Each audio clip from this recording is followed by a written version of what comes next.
It's a brew day. It's a very special brew day. This is the day I brew my Christmas beer. Now this is the middle of February, so it's quite early this year. Last year was like June or July or something like that. The year before was start of May.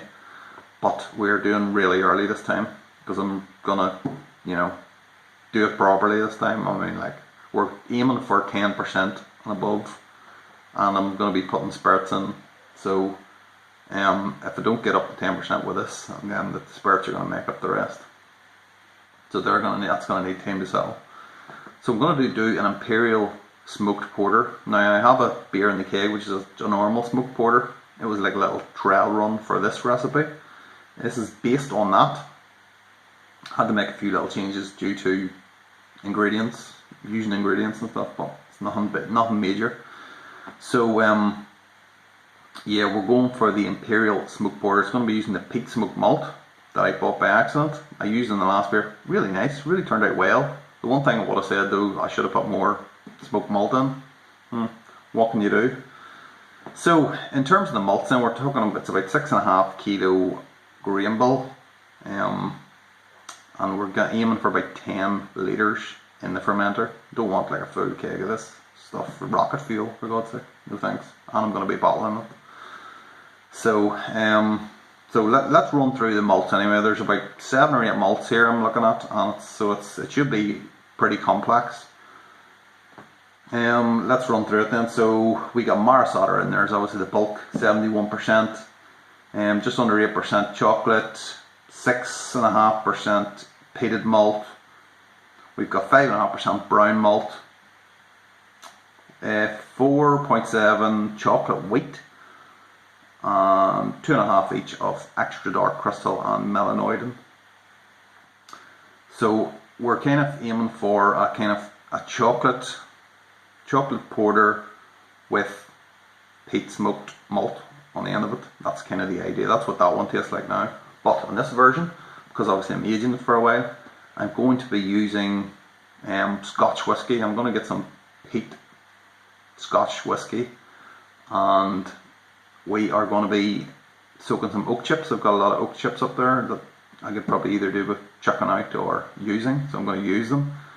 So I'm going to put, it depends on what the final gravity ends up, or the original gravity ends up, is how much scotch I'm going to use. But I'm thinking like at least probably a bottle of scotch in this, and in with the oak chips into secondary. So it should be good. We are, in terms of hops then, it's just all Columbus all the way through.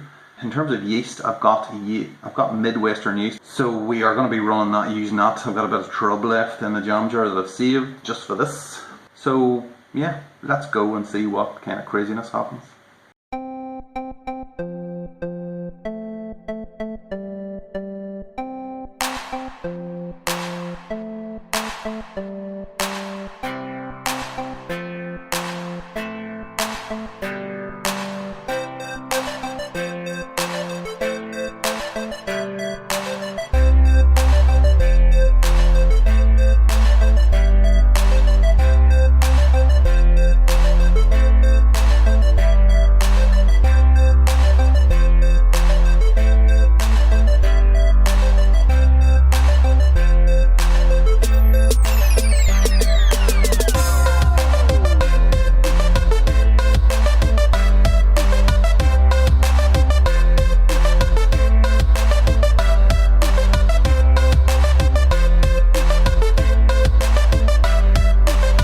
It's about halfway through the mash, 90-minute mash, and we're going to give it a good stir.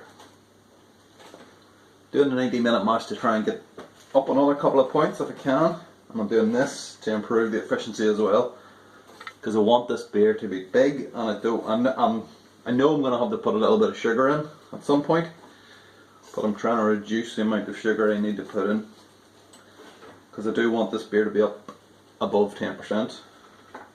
Now obviously I'm putting whiskey into it as well, which will help, but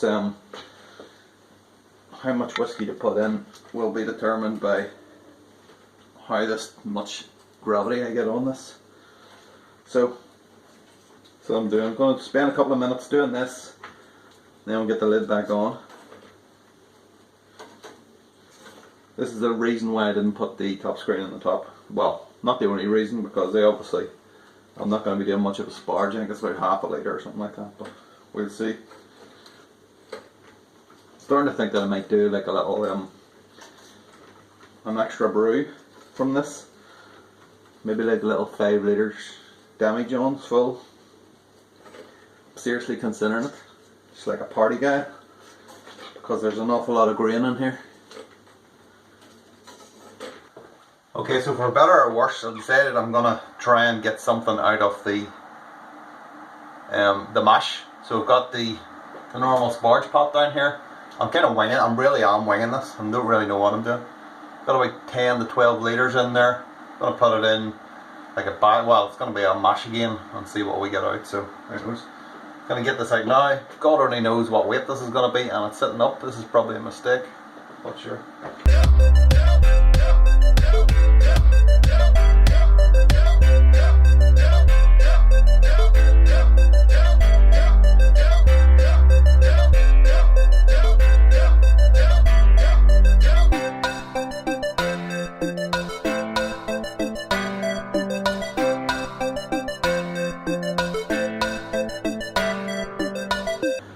Steamy in here. Okay, been an hour since that's been on, so we'll lift it out.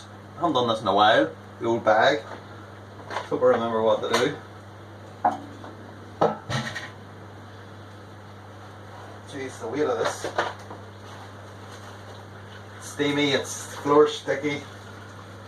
Don't know how to get the mop out. The wife's gonna kill me when she gets home. Jeez, that's a big full bag here.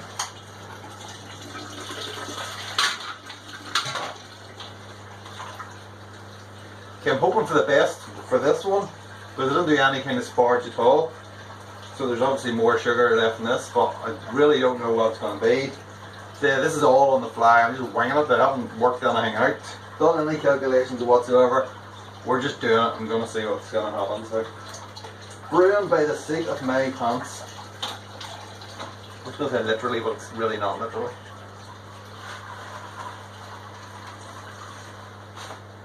Also going to squeeze this like it owes me money as well. I don't care what anyone says, I'm squeezing that fucker.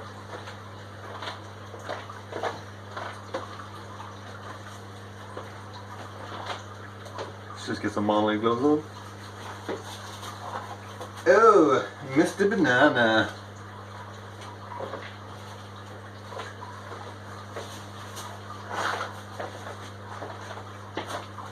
Whew.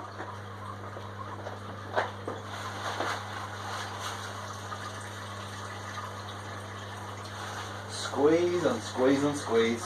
So whenever I work out what the... This bloody video is now turned out about that video and not that about that video at all. So when I see what kind of gravity is, I'll know what way to hop it. It's probably just going to be a 30-minute boil or 20-minute boil and then just something at the end. I'm guessing probably Columbus, because I still got the bag of Columbus in next door for this beer.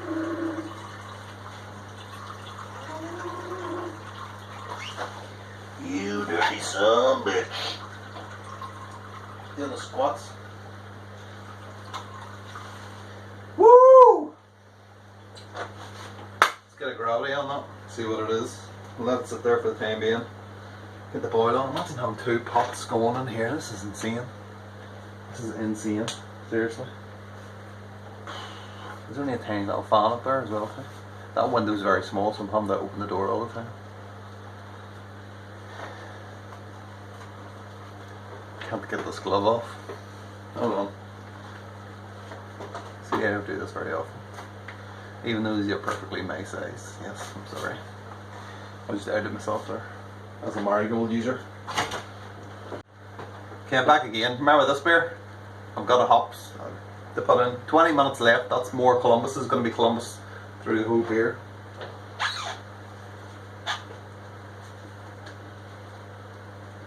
Jeez, how do you open the bag?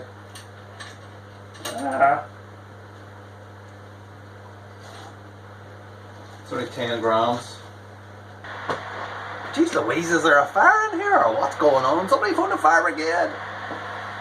Yeah, 10 minutes to go. We've got 15 grams of Columbus. going in. And pre-boiling this was 1080. I did add a bit of malt extract into it to beef it up. Obviously I lost a bit because of this. Let's see what this is actually. This should be ready now. Let's see. Okay, this is it here. So this is the second beer. This is looking in and around 1030. So that's actually not bad at all. I shall take that.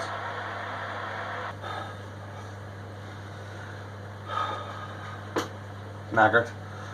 Okay, I don't know whose idea was it to turn the smallest room in the house into a brewery. I don't know. That is chilling, as you can see. It's starting to drip, so I've had to put a bowl down there. Even though it tightened them, I think the little hose end is cracked, so I need to get that replaced. This one is boiling. That's going to be on a 30-minute boil, and then I'll toss out the hops in at the end. I was tempted just to throw the hop bag from that into that, but I'm not that tight. I'll just use fresh hops and try and get a bit of flavour on them. So, not overly worried about IBUs or anything like that. So I'll just throw them in at the end. Maybe do a bit of a hop stand. It's frantic in here at the minute, but we're coming towards it's downhill basically from here on in. So don't worry if you're watching this and thinking you're out of your mind trying to do 2 beers at the same time. Yeah, I am. Okay, that's 30 minutes for that one. It's done. So I think we're just going to knock the boil off, throw in some hops, and throw in the chiller, and that'll do alright, won't it?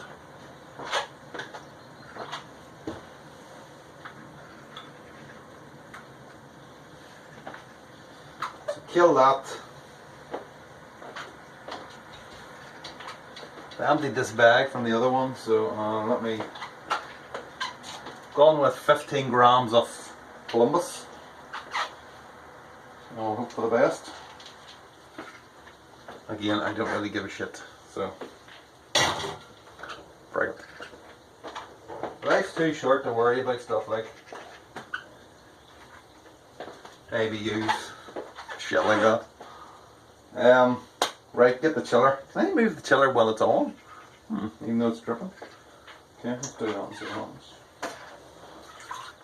This is bound to go badly wrong here.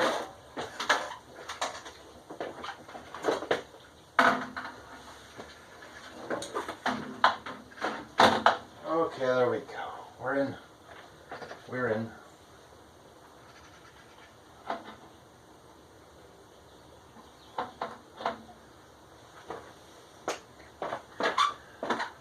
This is all go. You probably didn't see any of that, but here. What can I do? If anybody wants to volunteer to come around and help me clean this shit up, please be my guest. I'll be in there having a fag. Don't even smoke. Be in there having one. That is the end of the brew day, okay? I'm absolutely exhausted.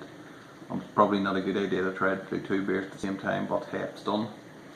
So, I've tossed as much stuff as I can into the dishwasher, turned it on, and now it's just the pots to clean, so it's not too bad, I suppose. So, the first beer, which is the Smoke Border Christmas beer, ended at 1090, 1.090. Now, that's a little bit down in the recipe, so we'll have to wait and see what it does during the ferment. I pitched the yeast and all, it's in the fridge.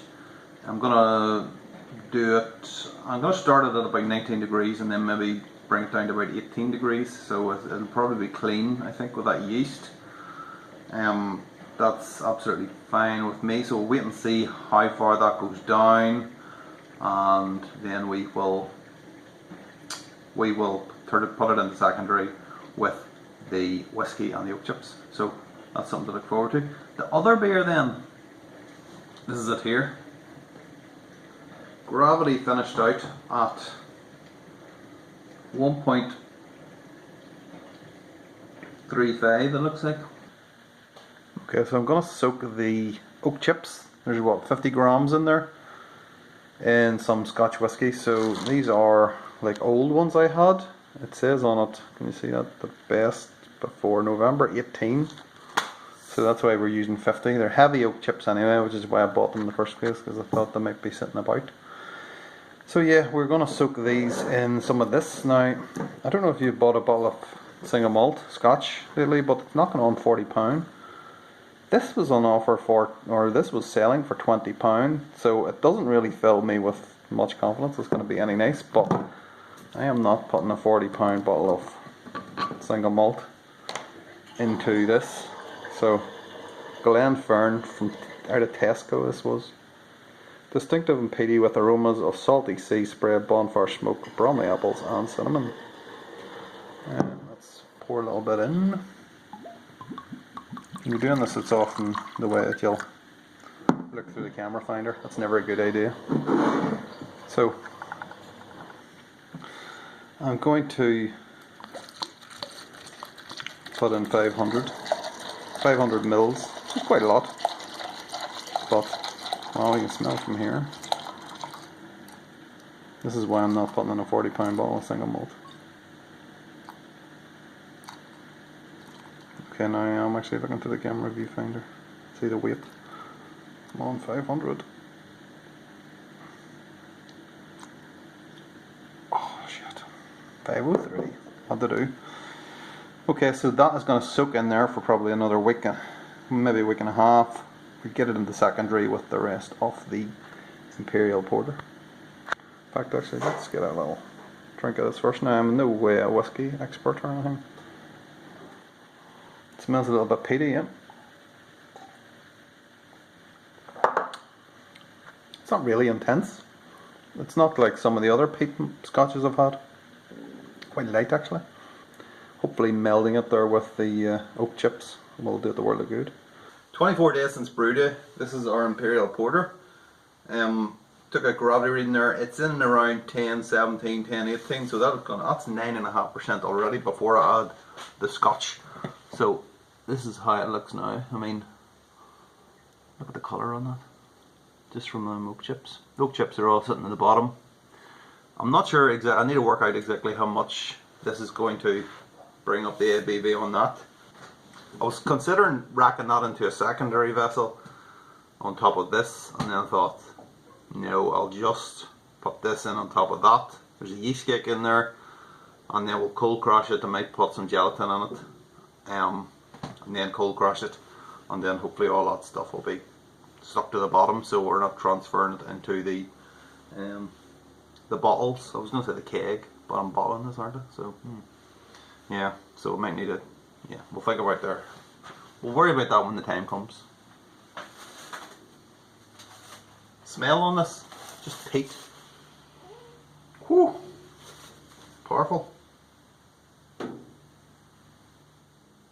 Something floating on the top. I think it's a bit of the oak chip that's come off. Okay, there ain't nothing surviving in that one, anyway.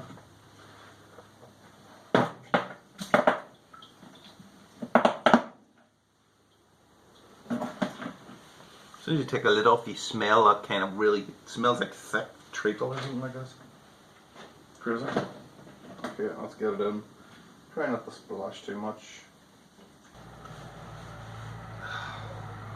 That'll do okay.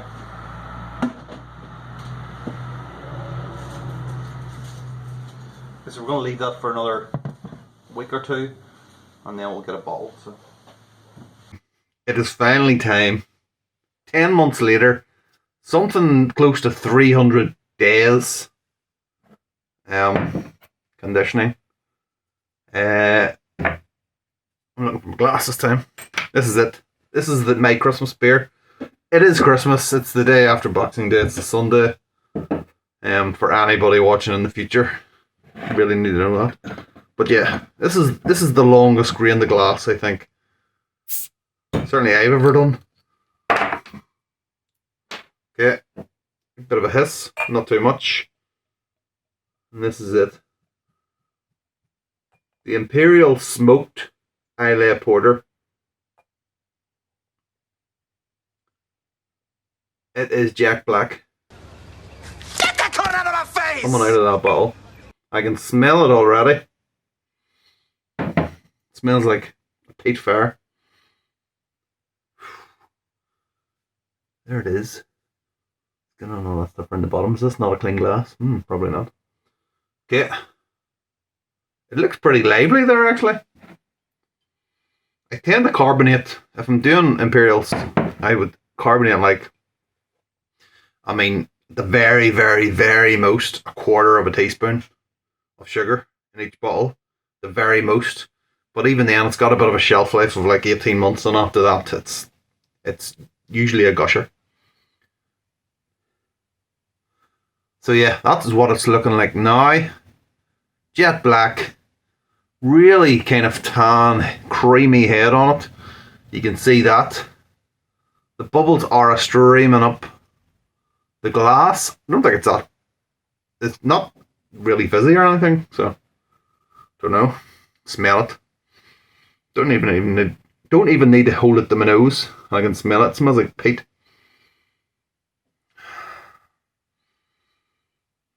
Peat smoke. Fantastic. Fantastic. I mean, this was a bit of a risk, this beer, I'll be honest. Wasn't really sure how it was going to turn out. I had it in my head the way I wanted it to turn out. But the question is, has it turned out like that?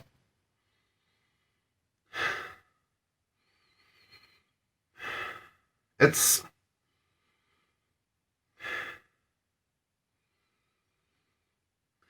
there is a lot of peat smoke on it. That is mainly what I'm getting. Something in behind, but I can't quite pick it out. Because it's just smoke. Okay. I'm going in. Wish me luck. Cheers. The mental juice. Here we go. Here we go.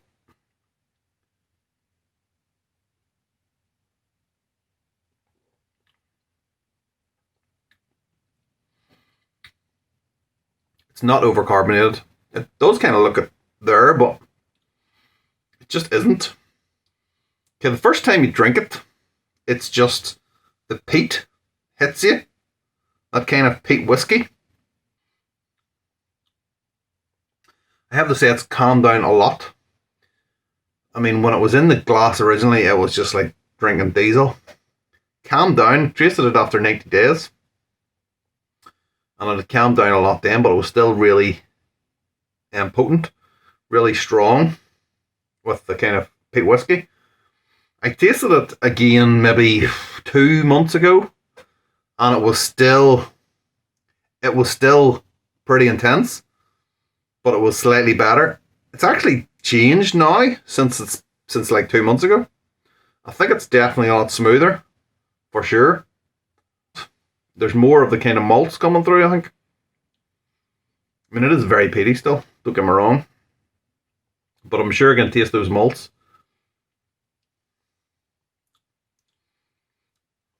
I was really wanting a bit of chocolate flavour to come through. That is not what I'm getting. I'm definitely getting this kind of coffee, licorice type of flavour, really kind of dark. I mean, it tastes more like a stout than a porter, to be honest. And it probably is a stout, like, let's be honest. But the original recipe that wasn't Imperial was a porter, so that's how it is an Imperial porter. But yeah, I think more of the kind of roast coffee, kind of licorice kind of flavour is in at the back, as opposed to the chocolate, which is what was intended. It goes quite well with the peat whiskey flavour. The body's full. The body's full without being massive. I mean, for like 10.5%. Or whatever this finished out at. I mean, I can feel it hitting me already. Which is strange because it's supposed to take like 20 minutes or something, isn't it? For alcohol to kick in, but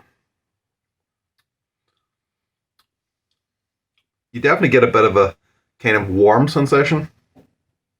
See, from the alcohol when you take it down. One thing I've noticed with these bottles is that I haven't been drinking them regularly. I've been leaving them because I enjoy seeing what it gets like over time. But one thing I did notice is that when I have a bottle, it almost gets sweeter and sweeter as you go down the bottle, or go down the glass, I should say. So by the end, it really tastes kind of sweet. Now, I don't know if that is all in my head, or if that is something to do with, I mean, I doubt, it's a bit like, you make yourself like a sugary tea. Now, I don't take sugar in my tea unless it's like I'm flagging, I'm at death's door, and I need to pick me up. But I used to as a kid, and I used to, like, as kids do, put in a few spoonfuls of sugar, get it really sweet. But you know the way sometimes you get to the end of the cup and it's really sweet, and there's still like sugar basically that hasn't dissolved in the bottom of the cup. And it's really sweet as you get to the bottom of the glass. It's a bit like that with this beer, but I don't know whether that is because of the beer itself, or whether it's just because I'm getting used to it. Because when you initially take it, you just get hit with the kind of the peat flavour, which, if you like peat, is brilliant. But I think maybe it's either I'm kind of getting used to that flavour, and then more of the kind of malts and the sweetness is coming through, or I'm just getting pissed and I'm drunk and I'm like, imagining it. It is very, very interesting, this beer. It's not something I, or probably anyone else, would drink an awful lot of. I mean, you would maybe drink, I think I've drunk 2 in one night, and that was more than enough. I mean, I always bottle them in the kind of small bottles, specifically because of that. Because I don't want to be drinking a pint of Russian Imperial. Now, if Frank's watching this, Frank likes his pints of Imperial Stout. So, final thoughts. It was always an experiment, this beer. And I think, personally, I am quite pleased with how it's turned out. It's not for everybody, I'll say that right now. If you're watching this and you don't like peat whiskey, then this beer is definitely not for you. This is really one for the purists. It is really intense. It's really kind of big, and it's difficult to like if you don't like peat whiskey. It's hard to explain it unless you taste it, and as soon as you taste it, you'll know exactly what I'm talking about. But personally, I do like it. I do like peat whiskey, but I wouldn't drink it all the time. I don't have a bottle sitting on the back. I like a scotch, but I like, it's the wrong side of Scotland, basically. This is the stuff I like. Okay, I'm going. Just want to say cheers, happy Christmas, and hopefully 2021 is going to be better than 2020, because when I made that brewing video, everything was great. Do you remember those days? People will look back and say those are the glory years. And yeah, no, it's shit, and it's going to be shit for the next infinity. So, on that bombshell,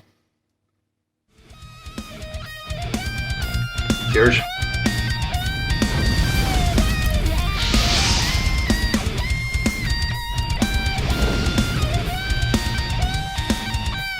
It has calmed down a lot since it went into the oh shit. Oh, please God.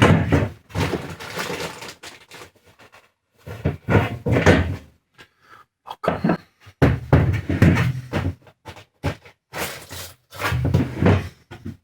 Excuse me. Just realised I was out here. Was it last night? And I turned the freezer off because it was very noisy. Forgot to turn it back on again. Until I'm sitting here. And it's like, it doesn't look too bad now. in there. It's been closed, and it's like 2 degrees outside basically. So hopefully we've got away with that. There's kind of like food in there, extra food from Christmas. So it seems to be okay. Jesus Christ. Can't believe I forgot to turn that on. Anyway, never mind that. It's a little detour.